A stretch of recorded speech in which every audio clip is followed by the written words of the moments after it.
Hello friends, I am Sandeep Soni and warm welcome to Advanced Education. Friends, today we will learn about the chapter number 1 of accountancy which is the introduction to partnership. और यहाँ पे काफ़ी कुछ students के mind में question होगा कि sir 11th standard में जो अकाउंट्स है उसके कंपैरिजन में 12th स्टैंडर्ड्स का अकाउंट इजी है या हार्ड है। तो so friends, be relax and tension not. 12th standard का जो अकाउंट है बहुत ही इजी है कंपेयर टू 11th स्टैंडर्ड। और यहाँ पे 12th स्टैंडर्ड में आप अकाउंट्स की बोर्ड के एग्जाम में आप 90+ इजीली ला सकते हो। जो आप अच्छी तरह से प्रिपरेशन करोगे तो 100 आउट ऑफ 100 भी आ सकते हैं आपके। तो please no tension, 12th standard का अकाउंट बहुत इजी है compare to 11th standard. Okay, तो start the chapter number 1 which is the introduction to partnership. This is the most important chapter of account. क्यों इंपॉर्टेंट चैप्टर है ये? क्योंकि part 1 जो है हमारा 12th स्टैंडर्ड में जो पार्ट 1 है पूरा का पूरा पार्टनरशिप पे है। और जो इस चैप्टर में जो भी कंसेप्ट दिया गया है वो सारे के सारे कंसेप्ट आपका क्लियर हो गया कि मान लो कि आपका अकाउंट का पार्ट 1 क्लियर।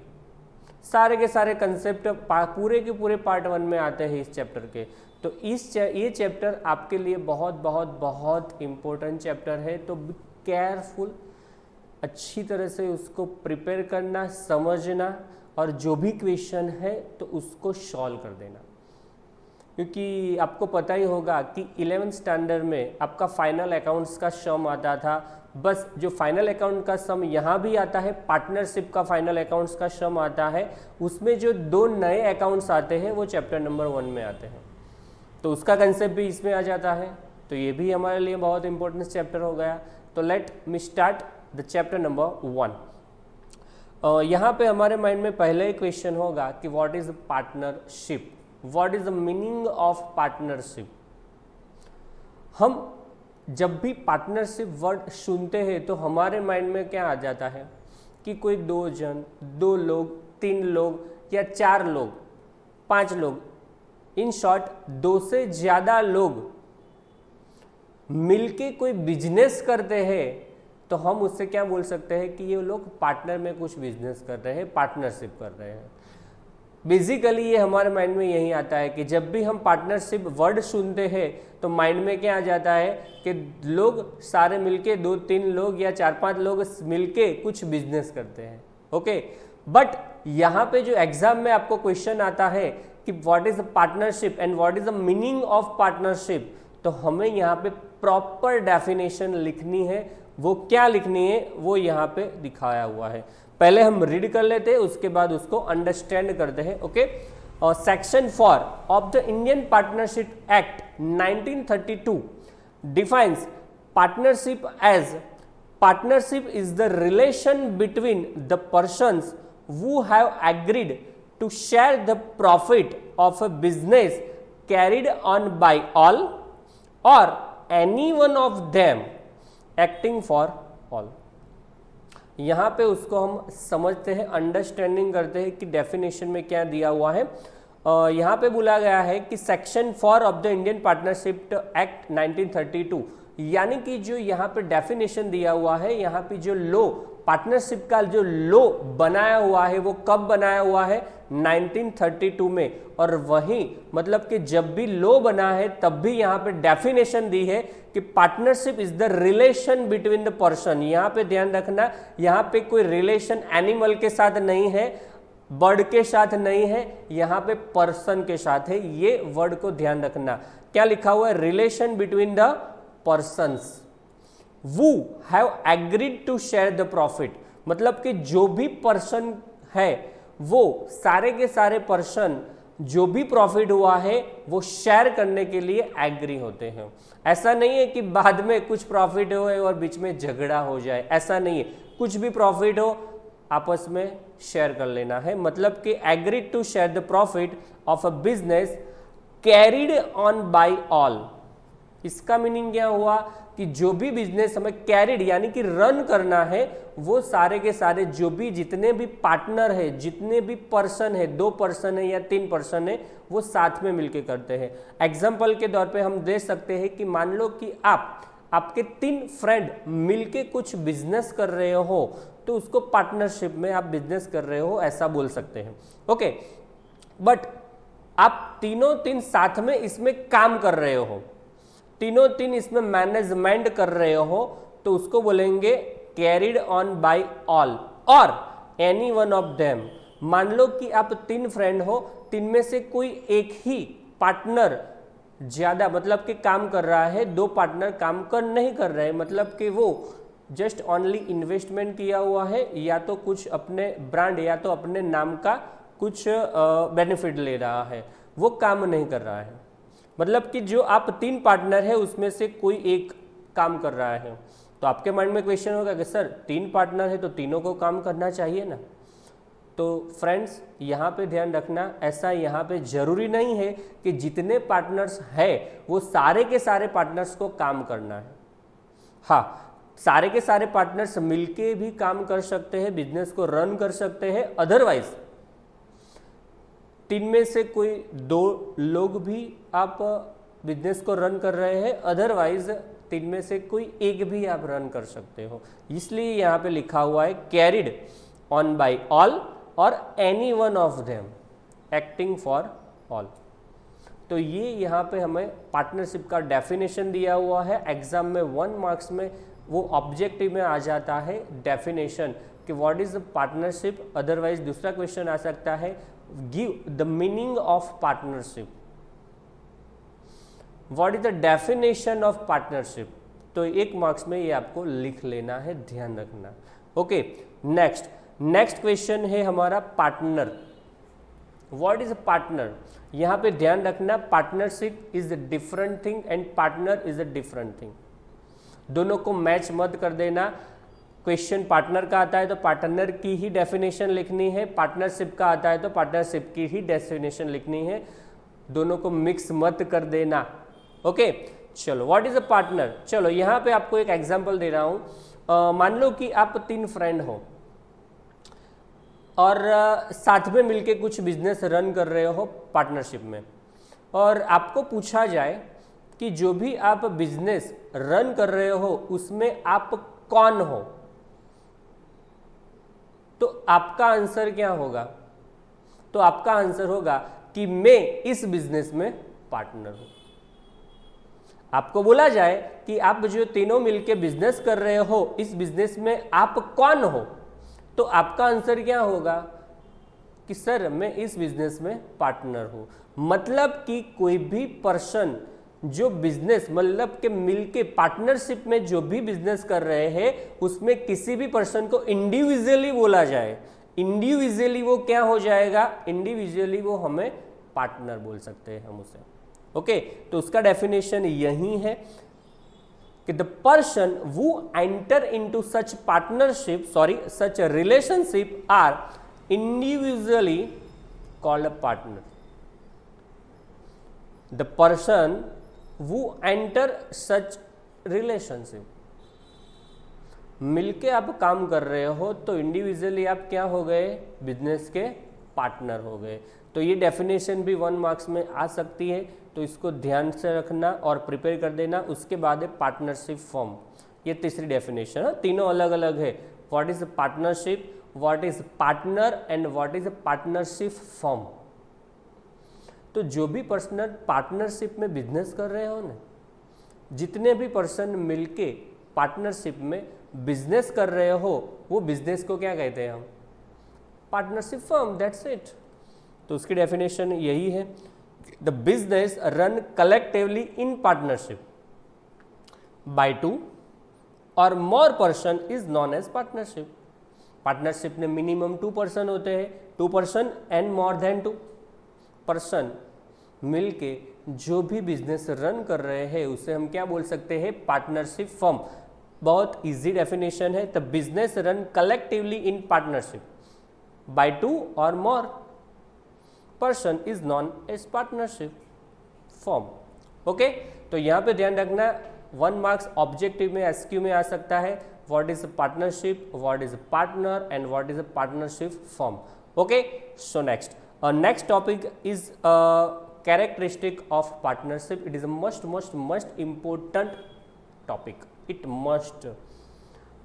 यहाँ पे 3 मार्क्स या तो थियरी में 3 मार्क्स में ये आपका एग्जाम में आ सकता है, अदरवाइज इसमें से जितने भी कैरेक्टरिस्टिक है उसमें से 1 मार्क्स MCQ या तो SQ में आ सकता है, तो ये आपको ध्यान रखना है. First characteristic is contract. Contract आपको मालूम ही है what is the contract. But जब भी हम कोई पार्टनरशिप में कोई भी बिजनेस करते हैं तो उसके लिए हमें क्या करना पड़ेगा, फर्स्ट ऑफ ऑल कॉन्ट्रैक्ट करना पड़ेगा. कॉन्ट्रैक्ट के बिना कुछ भी नहीं करना है. हाँ, कर सकते हैं, काफ़ी कुछ लोग करते हैं. हाँ, मान लो कि आप और आपके फ्रेंड दो मिलके कुछ बिजनेस कर रहे हो. ध्यान रखना, बहुत अच्छा एग्जांपल दे रहा हूँ. आप और आपके फ्रेंड दोनों मिलके कुछ बिजनेस कर रहे हो और अच्छी तरह से बिजनेस रन कर रहे हो. आपने बस म्यूचुअली बोल दिया कि हम जितना भी प्रॉफिट होगा हम अंडरस्टैंडिंग करके शेयरिंग कर लेंगे. ओके, स्टार्ट कर दिया, आपने अच्छी तरह से बिजनेस रन किया और बहुत ज़्यादा लाखों करोड़ में आपका प्रॉफिट हो गया. और जहाँ पे मनी की बात आती है तो दिमाग तो हिलता ही है, वो तो आपको पता ही है. तो क्या होता है कि आप बोलते हो अपने पार्टनर को कि मैं यहाँ पे बहुत ज़्यादा काम करता हूँ तो मुझे पैसे ज़्यादा मिलने चाहिए, मुझे प्रॉफिट शेयरिंग बहुत ज़्यादा चाहिए. और आपके फ्रेंड बोल रहे हैं सारा का सारा मैनेजमेंट मैं कर रहा हूँ, बिजनेस आइडिया मेरा है तो ज़्यादा शेयरिंग तो मैं ही लूँगा. तो बीच में क्या हो जाएगा, डिस्प्यूट हो जाएगा एंड देन कोलैप्स. ओके, तो इसके लिए हमें क्या करना पड़ेगा, पहले कॉन्ट्रैक्ट करना पड़ेगा. हाँ, बाद में ऐसे विचार आ सकते हैं, बट कॉन्ट्रैक्ट के हिसाब से विचार आए पर हम कर नहीं सकते हैं कुछ डिस्प्यूट. ओके, क्योंकि कॉन्ट्रैक्ट में लिखा हुआ है कि आपको जितना भी प्रॉफिट होगा या लॉस होगा इतने शेयरिंग या तो इस प्रपोर्शन में आपको शेयर करना है. इसलिए आपको क्या करना पड़ेगा, कॉन्ट्रैक्ट करना पड़ेगा. और कोई भी पार्टनरशिप है वो कॉन्ट्रैक्ट से ही स्टार्ट होती है. इसलिए यहाँ पे लिखा हुआ है कि partnership emerge through agreement. Agreement that means contract. Agreement तो करना पड़ेगा ना. हाँ, आपने बोल दिया सर हम पार्टनर ने म्यूचुअली एग्रीमेंट कर लिया. म्यूचुअली, हाँ, ओरली हमने एग्रीमेंट कर दिया कि जितना भी प्रॉफिट होगा हम इतना शेयर कर लेंगे, इक्वली हम शेयर कर लेंगे. ओके, और बाद में ज़्यादा प्रॉफिट होता है, फिर में मनी है तो होते ही वाला है ना, डिस्प्यूट हो जाएंगे. तो बोलेंगे, एक पार्टनर बोलेगा हमने तो बोला था कि हम जो भी पार्टनर मतलब कि जो भी प्रॉफिट होगा हम इक्वली शेयर कर लेंगे. तो एक पार्टनर क्या बोलेगा, आपके पास प्रूफ है, तेरे पास प्रूफ है लिखा हुआ, मैंने तो म्यूचुअली ओरली बोला था, उसका कुछ प्रूफ नहीं है. तो हमें क्या करना है, जो भी कॉन्ट्रैक्ट होता है वो रिटर्न में लिखना पड़ेगा ताकि हम प्रूफ बता सके, बाद में कुछ डिस्प्यूट न हो. इसलिए यहाँ पे लिखा हुआ है partnership can be in return और ओरल फॉर्म. दोनों फॉर्म में हो सकते हैं. आप रिटर्न एग्रीमेंट भी कर सकते हो एंड ओरल एग्रीमेंट भी कर सकते हो. But the written form is desirable and advisable. written form is desirable, वही हमें करना है कि बाद में कुछ डिस्प्यूट हो तो हमारे पास प्रूफ रहे कि कॉन्ट्रैक्ट में हमें क्या डिसाइड किया हुआ था, उस हिसाब से ही हमें चलना है. ओके, तो ये हमारा फर्स्ट कैरेक्टरिस्टिक है. यहाँ पे क्वेश्चन भी आ सकता है कि व्हाट इज मतलब के what contract is desirable, what contract is desirable. तो written contract is desirable. Okay, then next characteristic is profit objective. 11th standard से आप स्टडी करते हुए आ रहे हो कि कोई भी हम बिजनेस कर रहे हैं उसका मेन ऑब्जेक्ट क्या होता है, मेन पर्पज क्या होता है, प्रॉफिट एंड प्रॉफिट. तो हम पार्टनरशिप भी क्यों कर रहे हैं, पार्टनरशिप में बिजनेस भी क्यों कर रहे हैं, बस ऐसे ही मजा आने लगा इसलिए बस मजा आता है पार्टनरशिप में, ऐसे नहीं, प्रॉफिट करने लगे। ओके, तो प्रॉफिट, जो भी प्रॉफिट आता है उसको हमें पार्टनर्स के बीच में क्या करना पड़ेगा, शेयर करना पड़ेगा। तो यहाँ पे the distribution of profit and loss is done amongst partner in their predetermined proportion। यहां पे क्वेश्चन आता है कि what is the proportion of sharing profit and loss amongst the partner। what proportion of profit and loss sharing between the partners, sharing amongst the partners, दो partners है तो between ज्यादा है तो अमंगस्ट द पार्टनर। ओके, तो कौन सा आएगा, प्री डिटरमाइंड, ये हमें याद रखना है। एग्जाम में ये सब सारा का सारा आता है। पास्ट में जितने भी एग्जाम लिए हुए उसमें अलग अलग तरीके से क्वेश्चन पूछा गया है कि जो भी पार्टनर्स है उसको कौन से प्रपोर्शन में हम शेयर करेंगे प्रॉफिट एंड लॉस जो भी हुआ है वो, तो कौन से प्रपोर्शन में शेयर करना है हमें, प्री डिटरमाइंड, जो पहले से हमें कॉन्ट्रैक्ट में डिसाइड किया हुआ है। कॉन्ट्रैक्ट में डिसाइड करना पड़ेगा ना कि जितना भी प्रॉफिट होगा तो हम इस प्रॉफिट एंड मतलब कि इस प्रपोर्शन के हिसाब से शेयर कर लेंगे, उसको बोलेंगे हम प्री डिटरमाइंड। और सपोज मान लो कि कॉन्ट्रैक्ट में आपको और आपने कुछ डिसाइड ही नहीं किया हुआ है, कॉन्ट्रैक्ट में आपको लिखा ही नहीं है कौन से प्रपोर्शन में आपको शेयर करना है profit and loss, what ever जो भी हो सकता है, तो आपको क्या करना पड़ेगा, तो इसके लिए लो, जो पार्टनरशिप लो है वो बोलते हैं कि आपको इक्वली शेयर कर देना है। देखो यहाँ पे लिखा हुआ है as per the partnership act profit and loss distributed in equal proportion when कब, if no provision is made in the contract।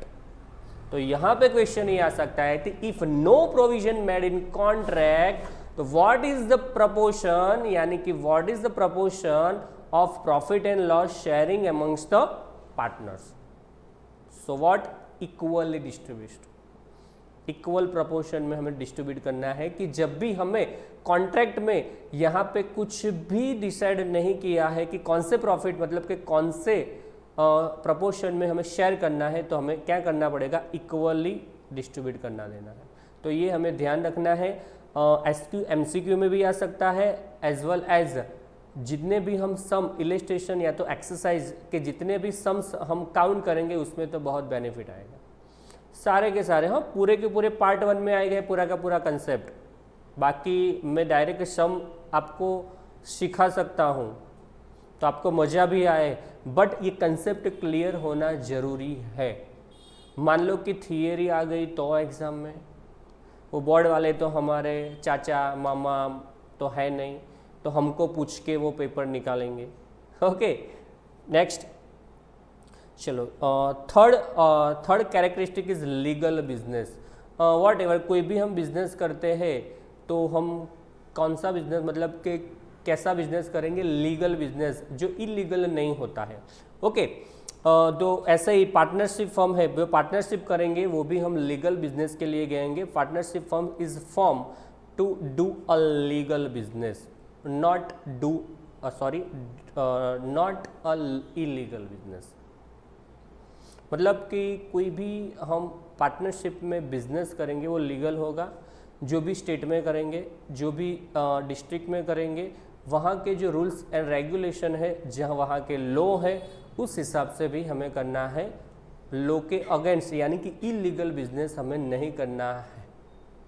Okay, इसमें कोई क्वेश्चन नहीं बन सकता है एग्जाम के लिए, बट हमें ये याद रखना है।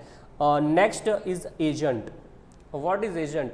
एजेंट नाम सुन के कुछ ऑकवर्ड फील होता है, नहीं? एजेंट, हाँ, पार्टनर्स इज एजेंट। ओके, देखते हैं।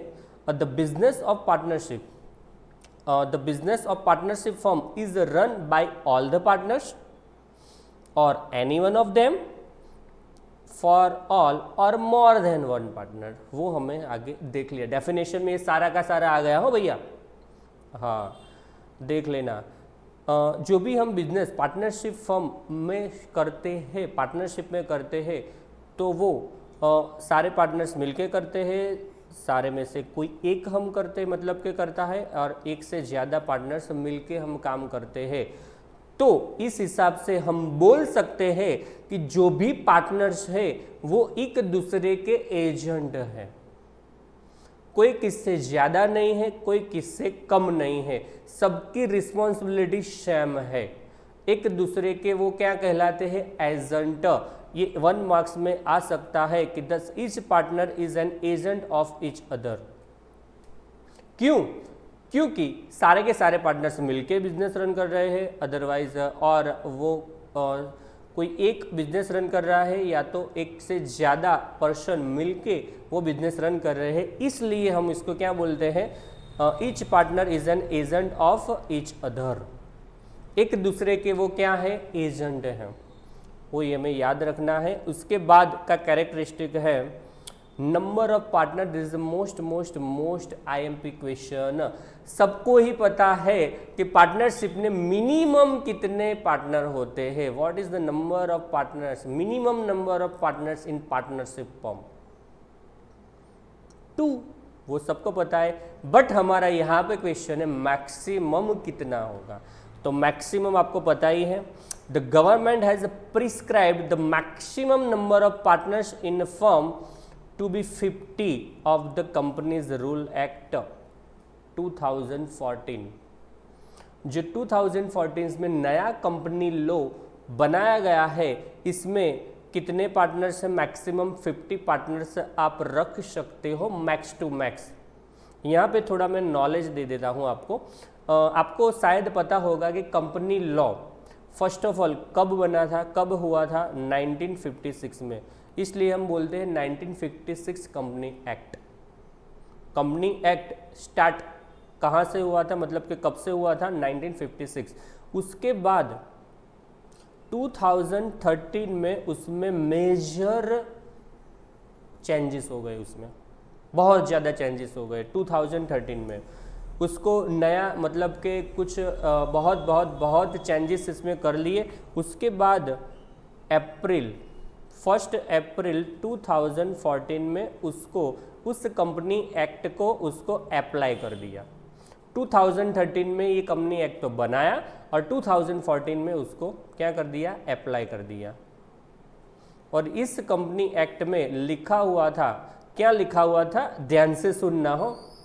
उसमें लिखा हुआ था कि जो मैक्सिमम नंबर ऑफ पार्टनर्स है वो कितने रखने हैं, the maximum number of partners is not more than 100। हाँ, यहाँ पे मैं लिखता हूँ not more than 100। It's not a specific amount, मतलब के स्पेसिफिक मतलब अमाउंट। यहाँ पे स्पेसिफिकली नहीं बोला गया था कि आप 50 रखना है, 30 रखना है, 25 रख सकते हो। बस एक्ट में तो यही लिखा है नॉट मोर देन 100, मतलब कि एक लिमिटेशन दिया हुआ है कि 100 से ज़्यादा नहीं रखना है। ओके, बट जब भी मतलब कि 2013 में ये बनाया तब भी ये डिसाइड हुआ था, एंड देन 2014 में जब भी हम अप्लाई किया है तभी डिसाइड कर दिया कि मैक्सिमम नंबर्स ऑफ पार्टनर कितना रखना है, 50। ओके, तो एग्जाम में जब भी आता है what is the maximum number of partners in partnership form, so that will be that is answer is 50। Minimum तो आप सबको पता ही है। ओके, तो यहाँ से ही क्वेश्चन आ सकता है, ध्यान रखना।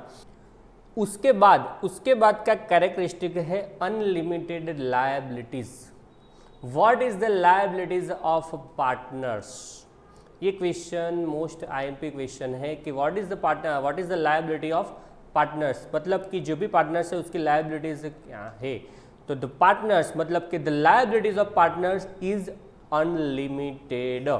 ये आपको याद रखना है, the liability of each partner is unlimited. Unlimited को पता है ना आपको, जिसकी कोई लिमिट नहीं होती। बट यहाँ पे क्या है, इसका एग्जाम्पल देता हूँ मैं। मान लो कि आप कोई भी मतलब कि कोई भी फर्म, पार्टनरशिप फर्म के पार्टनर हो और आपने बहुत अच्छा बिजनेस किया है, तो आपका जो डेप्ट है वो बन गया 5 लाख रुपीज़। आपका डेप्ट कितना हो गया? 5 लाख रुपीज़। तो उसको देना तो पड़ेगा। जो भी डेप्ट क्रिएट हुआ है, जो भी आपकी जो बोलते हैं ना क्रेडिटर्स, जितने भी क्रेडिटर्स क्रिएट हुए हैं उसको आपको देना तो पड़ेगा, पेमेंट तो देना पड़ेगा। तो उसके सामने आपकी जो पार्टनरशिप फर्म है 3 लाख रुपीज़ एसेट्स हैं। कितना एसेट्स है? 3 लाख रुपीज़ ही है, नॉट मोर देन दैट।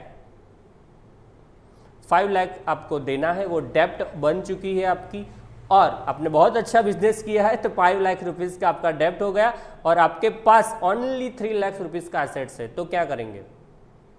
बाकी के जो 2 लाख है वो आपकी जो पर्सनल एसेट्स है उसको बेच के या तो उसको सेल करके आपको डेप्ट को पे करना है, क्रेडिटर्स को पे करना है।